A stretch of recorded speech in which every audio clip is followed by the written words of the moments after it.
bienvenue sur We Upsell. Bonjour à tous et bienvenue, voici les sujets au programme de ce numéro.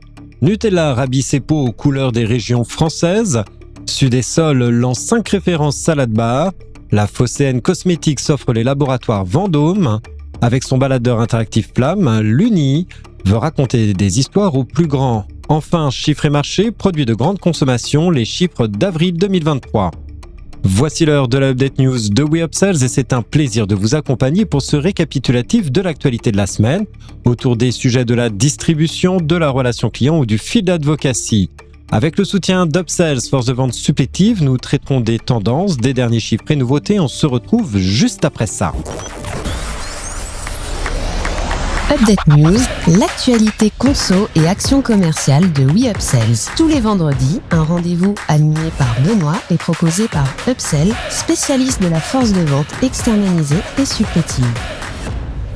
Nutella rabie ses pots aux couleurs des régions françaises. Nutella lance une nouvelle série limitée de pots collector au format 1 kg, poursuivant ainsi ses opérations spéciales. Après le succès du design de Noël de l'année dernière, la célèbre marque de pâte à tartiner propose maintenant une édition intitulée Taste of France. Ainsi, pour la deuxième fois, après 2021, Ferrero décore ses pots avec des paysages français. Cette collection comprend 14 motifs différents créés par l'illustrateur Monsieur Z, des lieux emblématiques tels que Saint-Malo en Bretagne, les Calanques de Piana en Corse et le Mont-Blanc en Auvergne-Rhône-Alpes ainsi sont mis en valeur. Pour rappel, la référence au format 1 kg occupe la première place du classement Nielsen IQ des produits de grande consommation hors boisson à fin avril 2023 avec un chiffre d'affaires annuel de 128 millions d'euros.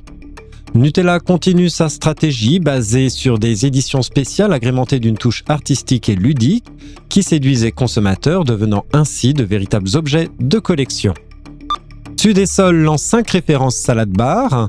Sudesol, spécialiste des produits frais, lance une nouvelle gamme de salades prêtes à l'emploi appelée Salade Bar qui vient enrichir son offre. Cette collection comprend 5 références spécialement conçues pour apporter de la fraîcheur aux salades estivales. 3 d'entre elles obtiennent même la note Nutri-Score A, garantissant leur qualité nutritionnelle. Parmi les produits phares de cette nouvelle gamme, on retrouve les pépites de falafel préparées à base de pois chiches, quinoa et coriandre, un mélange de carottes et de poivrons grillés agrémenté d'échalotes qui ajoute une note relevée à la dégustation. De plus, des tomates confites au basilic viennent compléter cette offre diversifiée. La gamme Salade Bar propose également 2 sachets mini-cup de sauce pour accompagner ses salades. Ainsi, 2 recettes sont disponibles, une sauce au vinaigre de cidre et au basilic, ainsi qu'une sauce au vinaigre de xérex et aux tomates confites pour 5 sachets de 20 grammes. La Phocéenne de Cosmétiques s'offre les laboratoires Vendôme. La Phocéenne de Cosmétiques, société basée à Salon de Provence, annonce le rachat des laboratoires Vendôme auprès du groupe italien Bolton. Cette acquisition marque le retour de la marque d'hygiène beauté sur le territoire français, elle qui avait été créée à Dijon en 1981. Désormais, la production des produits se fera localement. De plus, ce rachat permet également l'intégration d'une 3e marque au sein du groupe, en plus des marques existantes, le Petit Olivier et l'OVA. En faisant l'acquisition des laboratoires Vendôme, la Phocéenne Cosmétique élargit ainsi son champ d'activité, alors que l'OVA cible une clientèle féminine plus jeune, âgée de 15 à 30 ans, sensible au développement durable, et que le Petit Olivier s'adresse à des consommateurs de 35 ans et plus. Avec une approche axée sur la naturalité et l'univers familial, les laboratoires Vendôme se positionnent dans un segment dermocosmétique dédié aux peaux sensibles. À ce jour, ils proposent 14 références dans leur catalogue. Le montant de la transaction n'a cependant pas été communiqué par la PME salonnaise, mais cette opération lui permet de devenir le 2e acteur du marché des savons derrière Unilever et devant Johnson & Johnson, qui était un des anciens propriétaires de la marque d'hygiène. Éric Renard, fondateur de la Phocéenne de Cosmétiques, souligne que cette opération d'envergure vise à crédibiliser la position de la Phocéenne de Cosmétiques et à démontrer aux distributeurs qu'elle peut être une alternative solide aux grands groupes internationaux.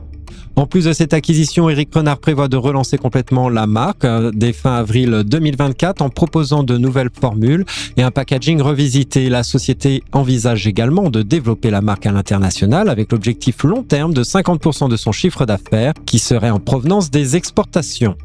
La Phocéenne de Cosmétiques, qui emploie actuellement 110 personnes, a réalisé un chiffre d'affaires de 34,5 millions d'euros en 2022 et vise les 40 millions d'euros d'ici la fin de cette année. Avec son baladeur interactif Flamme, l'Uni veut raconter des histoires aux plus grands. La start-up française l'Uni poursuit son incursion dans le monde de l'imagination des enfants avec son nouveau produit Flamme, un baladeur interactif spécialement conçu pour les enfants de 7 à 11 ans. Après le succès retentissant de Ma Fabrique à Histoire en 2016, avec 1,5 million de produits vendus à travers le monde, l'Uni a su s'imposer comme le leader du marché des jouets générateurs. En effet, avec 26 millions d'euros de chiffre d'affaires en 2022, l'Uni prévoit 32 millions d'euros pour 2023. Fabriqué en France près de Strasbourg, Flamme met l'accent sur la durabilité en utilisant 35% de plastique recyclé.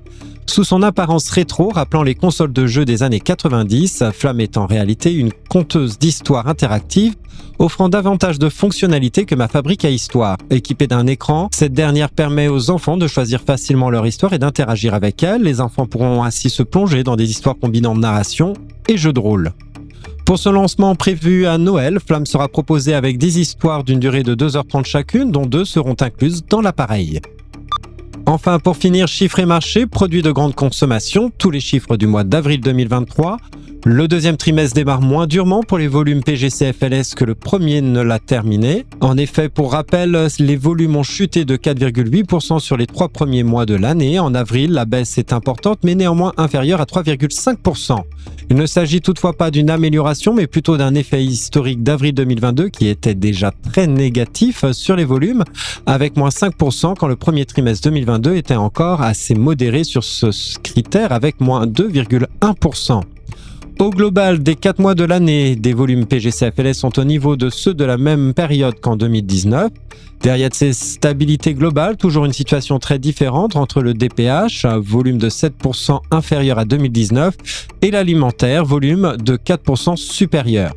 Malgré l'inflation qui touche également les produits manufacturés, le chiffre d'affaires du secteur non alimentaire ne se développe que de 0,6% en avril.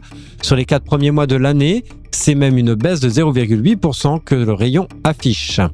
Le non alimentaire, qui représente près de 12% du chiffre d'affaires tout produit en GSA et près de 18% en hyper, ralentit la croissance de l'activité globale qui néanmoins se tient très bien avec 8,9% en avril grâce au secteur des PGC-FLS et sa forte inflation. C'est sur les catégories jeux, jouets, peluches, équipements de la maison, appareils électroménagers, écriture que la tendance se dégrade en ce début de printemps et que les Français semblent faire les arbitrages les plus drastiques. Merci de votre écoute, nous nous retrouvons la semaine prochaine. En attendant, abonnez-vous à la chaîne et au podcast de WeUpsells pour ne manquer aucune actualité. Enfin, n'hésitez pas à commenter, à réagir sur les sujets. Les équipes d'Upsell et moi-même, nous vous souhaitons d'excellents moments à tous.